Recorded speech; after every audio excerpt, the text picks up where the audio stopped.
Can brain alone account for consciousness, our inner awareness and felt experience?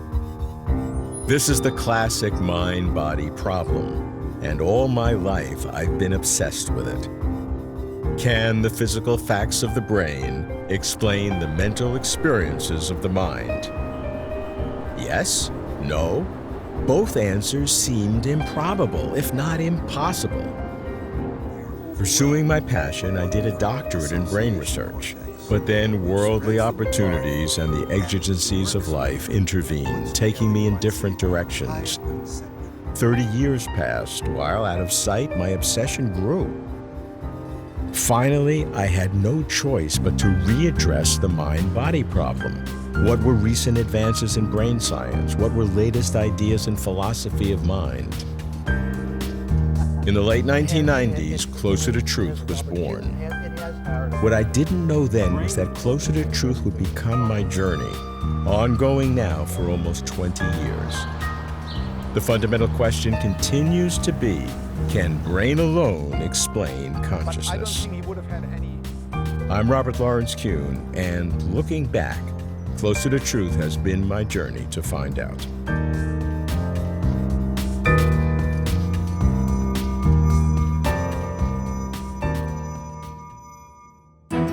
In 1999, producing Closer to Truth's first season, I conducted roundtable discussions on what is consciousness and do brains make minds.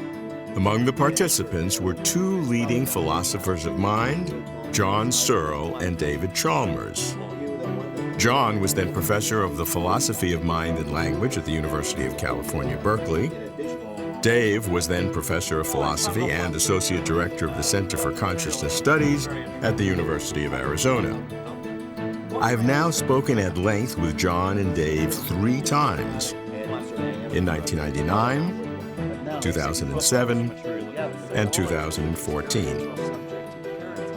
In 1999, I had gone into our on-camera discussions pretty much holding the 2 traditional solutions to the mind-body problem. 2 simple choices, pure materialism and robust dualism. Materialism meaning that eventually neuroscience would explain consciousness.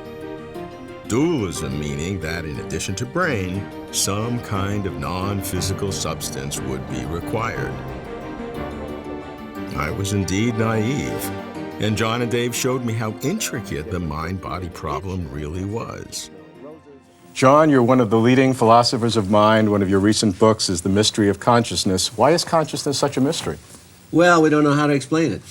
We're doing pretty well in physics, and we got some puzzling areas like quantum mechanics, but we do not have an adequate theory of how the brain causes conscious states, and we don't really have an adequate theory of how consciousness fits into the universe. What are some of the traditional explanations? Don't critique them now. We'll let you do that later. It's hard to resist critiquing them, but the standard view, the one that the man and the woman in the street believes, I think, is probably dualism, and that's the idea that in addition to the physical world, there's a separate mental world. In opposition to that, I think the prevailing view among the professional experts, among psychologists and philosophers and neurobiologists, is materialism, and that's the idea that the material world is all there is, and consciousness either has to be reduced to brain states or computational states or something like that, or else it doesn't really exist at all. So the big choices today are between dualism that says we live in 2 worlds, a mental and a physical, and materialism that says no, it's all material. Dave, you like to talk about hard problems and easy problems. Tell us what those are. There are a lot of different problems of consciousness. Problem 1 is the problems of behavior. You know, how it is that we get around the world and we respond. I look at you and say, that's Robert. I'm talking about you. I can behave towards you and point to you. That's what we might call relatively easy problems of consciousness. How is it that I can behave in this conscious way toward you? Now, the hard problems of consciousness are the problems of first-person subjective experience. While I'm doing all this, looking at you and talking to you, I'm having subjective experiences of you. It feels like something. I have visual images of you. I have thoughts about you running through my mind and so on. Maybe even a little bit of emotional affect. Why is all that going on? Why is there a first-person inner life at all? It's probably connected in some way to my brain. But why do my brain processes produce those subjective experiences? That's the hard problem. Yeah. Dave argued in 1999 that consciousness could not be explained by the brain alone. In a later episode in that same year, I asked him whether there could be any evidence that might make him change his mind. Dave, your book, The Conscious Mind, makes the case for the mind and consciousness being a primary element of reality. What could brain research discover to make you change your mind? Well, I started off life as a materialist, and materialism is a very attractive scientific and philosophical doctrine. But what brain research is giving us is a set of really systematic correlations between events in the brain and states of mind. But correlation isn't the same as explanation or reduction. I think there's actually systematic reasons to think you're always going to need a substantive bridge between these two different domains. So you're saying that it's logically impossible for any data in brain research to make you change your mind? Brain research is providing more and more data about the correlations. The question about how you interpret the data is always a philosophical question. I think this whole debate so far is totally misconceived, and I can't resist saying at least a little bit why. Of course, we're going to find correlations. But then the next step is, as with the germ theory of disease, find out causal relations. Now, that's how we're going to do it in brain research. And I think when we do that, then all these old-fashioned categories about is it sufficiently materialistic or is it really dualistic, those will just fall by the wayside. Consciousness is not going to be reducible to mental states for a kind of trivial reason. Namely, it's got a first-person ontology. It only exists when people experience it. It's subjective in that sense, and brain states are objective. So you don't get a reduction in the classical sense, but you still get a scientific explanation. That's all that I think any one of you guys really wants. To hear Dave describe the hard problem for which he became famous, and to hear John critique traditional ways of envisioning consciousness opened a new world for me. Simple answers would now no longer suffice.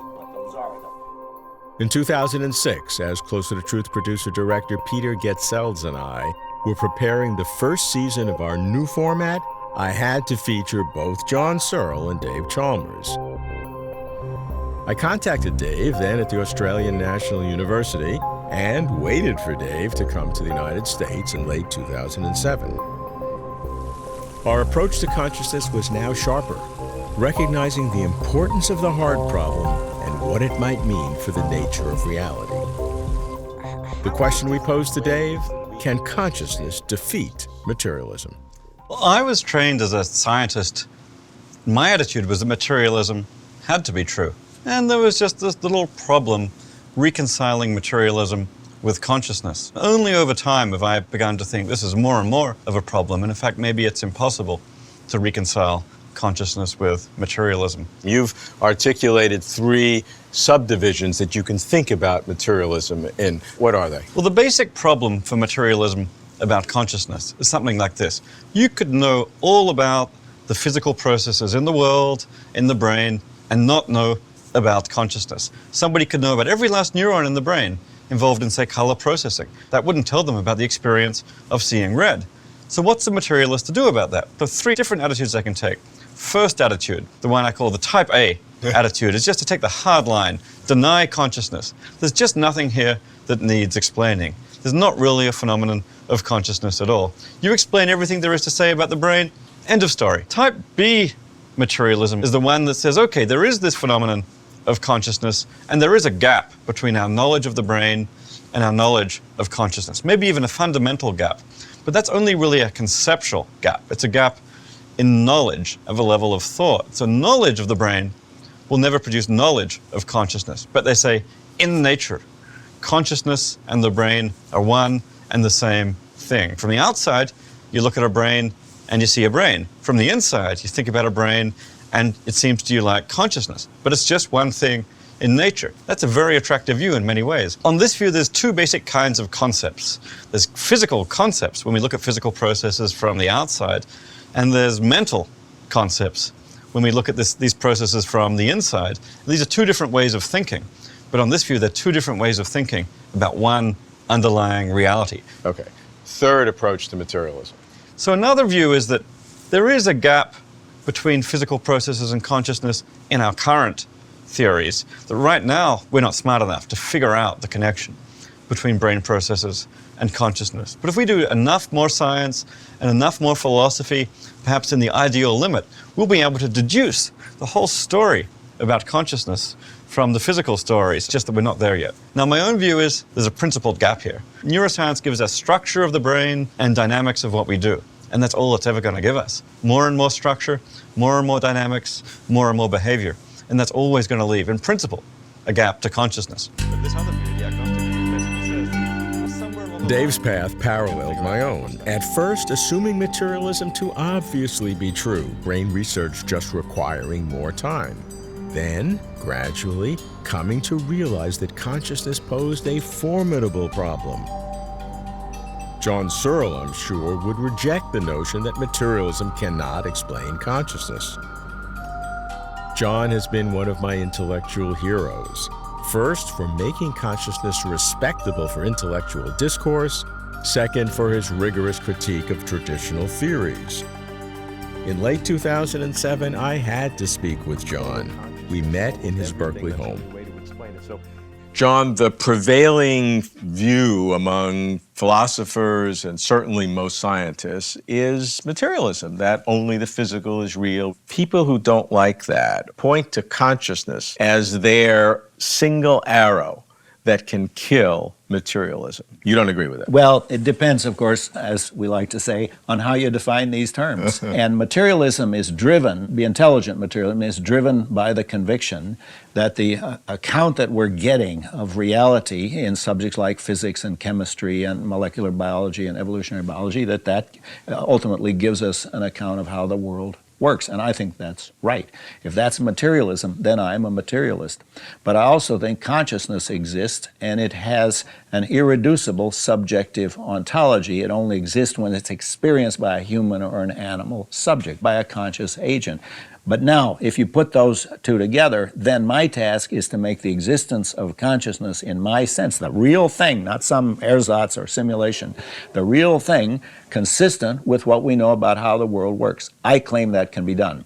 So consciousness does not refute my version of materialism, but it does refute certain traditional versions. What does that tell me? Let's get rid of this terminology of materialism, mentalism, and so on, and just describe the facts. I think in terms of the mind-body problem, that's right. But there's something much deeper at stake in these arguments, because most religion is founded on the existence of two different kinds of worlds. No, I think that's right. What I am trying to do is describe a version of what we know about the world from physics, chemistry, and all the other hard sciences, and even imagine these carried to the limit where we had a perfect knowledge, how that is consistent with the existence of an irreducible qualitative subjective consciousness. I think I can do that. But that wouldn't satisfy people who believe this for some religious reasons, who want us to get an immortal soul. And I want to say you don't get an immortal soul out of physics. Okay, there are some other kinds of dualistic views. Some that take quantum mechanics and show that consciousness is important to make quantum mechanics work. Others would point to some sort of panpsychism, that there's some proto-consciousness in almost everything. That's the only way to explain it. So the concept of consciousness destroying the foundations of materialism has a lot of different tentacles. Well, when we get onto this subject, people tend to lose their normal caution. I think intellectually we ought to proceed one step at a time. There's nothing in what we know about the universe that would lead me to think we have a good reason for believing in panpsychism, that consciousness is everywhere. And there's a real problem with panpsychism, and that is it doesn't give a coherent account of how consciousness comes to us in the units that it does come to us in. If you're going to say the thermostat is conscious, then what about each screw and each molecule in each screw? Consciousness cannot be described as a kind of jam spread thinly over the whole universe, because we know it comes in discrete units. So that's not a serious option. But now another option that some people have adopted is the idea that in order to account for quantum mechanics, you've got to suppose that consciousness is a basic feature of the universe because it's what brings the collapse of the wave function. And I want to say, just my experience has been whenever philosophers, and indeed even some physicists, when they talk about quantum mechanics, the density of hot air tends to increase exponentially. But nothing, it seems to me, that I know about quantum mechanics would suggest that you can't make sense of the experimental results unless you suppose that consciousness is sort of a basic building block of the universe. See, on my view, consciousness is a higher level feature of the brain caused by lower level brain brain processes. You can no more have it existing prior to the existence of its neurobiological base than you could have any other higher level feature, such as digestion. What would seem to follow from what you're saying is that in some ultimate science, we should be able to create consciousness.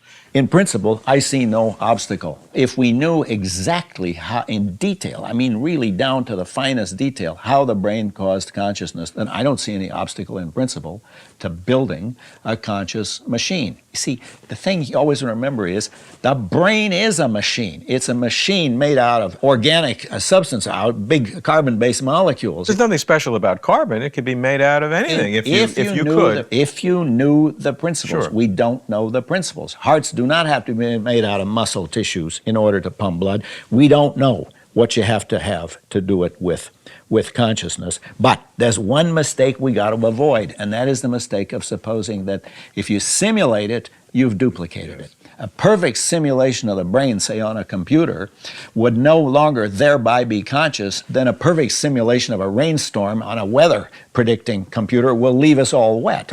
If you adopt what I think is what we know about how the world works, we know that consciousness is caused by brain processes. If we knew in detail exactly how the brain does it, then we ought to be able to do it artificially.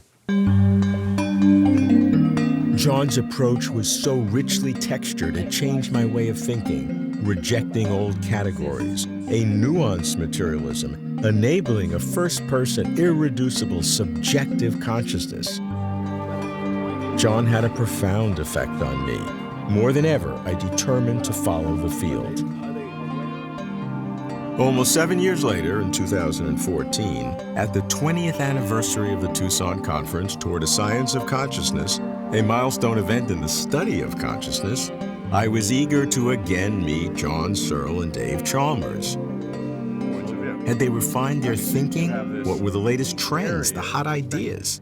Are you seeing any kinds of convergence, or are you seeing more divergence? You know, it is a field which by its nature is letting 1,000 flowers bloom, and they're blooming in different directions. So yeah, on the materialist side of the story, we have the computationalists who say it's all about computation. We've got let's call them the biologicalists who say it's all about the neural wetware.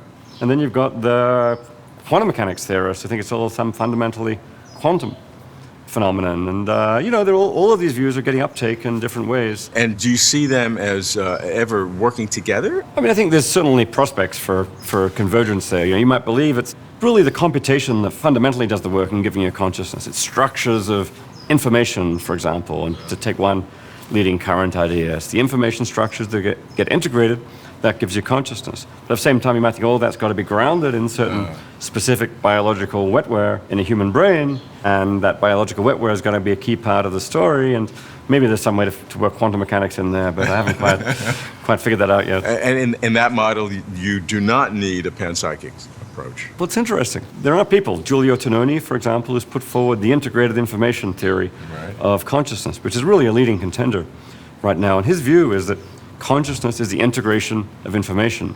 In the human brain, there's a huge amount of information being integrated all the time, and therefore a very high degree of consciousness. But in simpler systems, a dog, a mouse, a fly, a computer, there's still some integration of information. So on his theory, there's some little bit of consciousness, even at the fundamental level of nature. A photon, an electron integrates a few little bits of information. On his view, there'll be a little bit of consciousness there. So interestingly, even this computationalist theory ends up going in the direction of panpsychism. When you look at panpsychism, it does seem to be a growing number of people who either fully endorse it themselves or respect it enough to say that we must consider it because everything else is not working. Is this a trend, or is it just a few people who are making a lot of noise? I'd say it's a trend. I mean, the jury is still out. I mean, it's interesting we're getting convergence from people coming from very different directions. Some people very much on the pure philosophy side have grown to take it very seriously.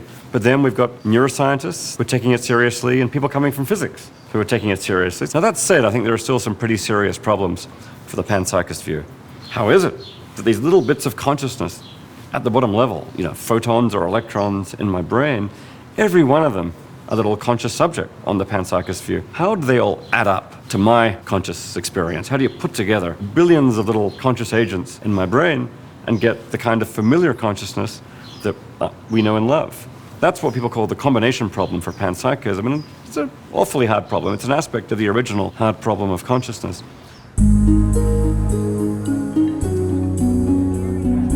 Astounding was the proliferation and diversity of opposing ideas. If I'd expected progress as convergence, what I found was divergence, an explosion of wild and radical ideas all trying to explain consciousness. But that, to me, was more revealing than confusing. A clue. Perhaps consciousness is not a normal scientific problem to solve. I finally got what Dave was saying. Consciousness is so strange that it may demand a whole new aspect of reality, like a new force in physics, or even panpsychism, where everything has a kind of proto-consciousness. I couldn't wait to hear John Searle's reaction to the explanatory mayhem, especially to panpsychism. Panpsychism is the idea that everything is conscious. Or No, at least I'm to have conscious. some As my watch has a little bit of Every consciousness. It's little busy particle ticking has away. something, And yeah. my belt is conscious. It's thinking, why did this guy fasten me so tight, and so on. I don't think that's a serious view. I think if you got panpsychism, you know you made a mistake. Now, some of these other views, the idea that maybe we should look at consciousness at a lower level than that of the neuron, well, let's be open. We know that the neuron is the defining feature of known systems of consciousness, but maybe features of neurons at the subcellular level will be important. That seems to me open for investigation. The subcellular aspects of neurons are no different, as far as we know, than all sorts of other cells in the body, in your liver and your bladder and your heart, and there's no consciousness there. So what's going on? Yeah, Right. I mean... Well, yeah. that's an obvious objection to these guys, and I assume they have an answer to it. Since I don't believe what they're doing, anyway, I'm the wrong guy to invent an answer for them. If you look at all of them, if you look at biological naturalism, integrated information, quantum theories, they all are kind of an identity theory. They're all saying that consciousness is this thing. Yeah. And in that sense, they all have this ontological problem for me, because how can this subjective feeling be that thing? Be something else. Whatever Okay. the thing is, be No, something that's a else. Beautiful question. I'm sorry you're not a professional philosopher. You'd have been great in that field. But I now think, which I did not think 20 years ago, that we suffer more from our tradition than we're aware of. There are two traditions, and we're very much prisoners of these traditions. First is the tradition of God, the soul, and immortality that says consciousness is not part of the physical world. Right. It couldn't be part of the physical world. It's part of the soul, and the soul is not part of the physical world. Now, there's a rival tradition that thinks it's opposed to that, but accepts the worst mistake. This tradition is a tradition of scientific materialism that says consciousness is not part of the physical world, so it's not suitable subject for scientific investigation at all. Those look opposed to each other, but they both make exactly the same mistake. They refuse to recognize that consciousness is as much a part of our biology as growth, digestion, mitosis, meiosis, you name it, any biological process. It's just that consciousness is a peculiar biological process, and it seems to go on only in neuronal structures of the kind we have in our brains, and then it's got this amazing property. It only exists insofar as it's experienced. The qualitative, experiential, subjective character of consciousness is the defining feature of consciousness, and our problem is to figure out how the hell does the brain do that? I could listen to John and Dave for hours. I love their commitment to consciousness and their passion for truth. I'm entranced by the flow of their arguments. Oddly to me, it doesn't make much difference that they espouse opposite views of the deep nature of consciousness. Notwithstanding all the discoveries of brain research, there seems little progress on consciousness. Frankly, no progress. But wait, isn't no progress a kind of progress? After all, traditional materialism claims that progress in understanding the brain will lead to progress in understanding consciousness. But that hasn't really happened. Why? There are two contesting reasons. The first assumes that consciousness is a problem when it is not. The second is that there's something about consciousness not related to current brain research. Perhaps some exotic physical thing. Perhaps something not physical at all. John Searle asserts that consciousness is produced by the brain and nothing more is needed, a philosophical position he labels biological naturalism. Dave Chalmers contends that the inner experience of consciousness is so radically different from anything found in the brain, or for that matter in the entire physical world, that something beyond our current physics is needed. Dave offers panpsychism, where everything, every particle, is proto-conscious.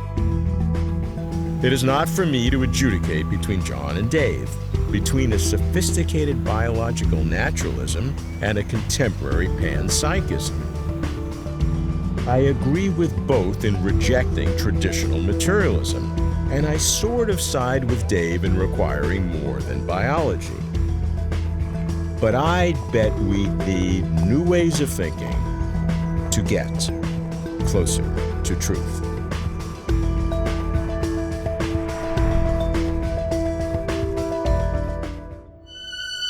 For complete interviews and for further information, please visit closertotruth.com.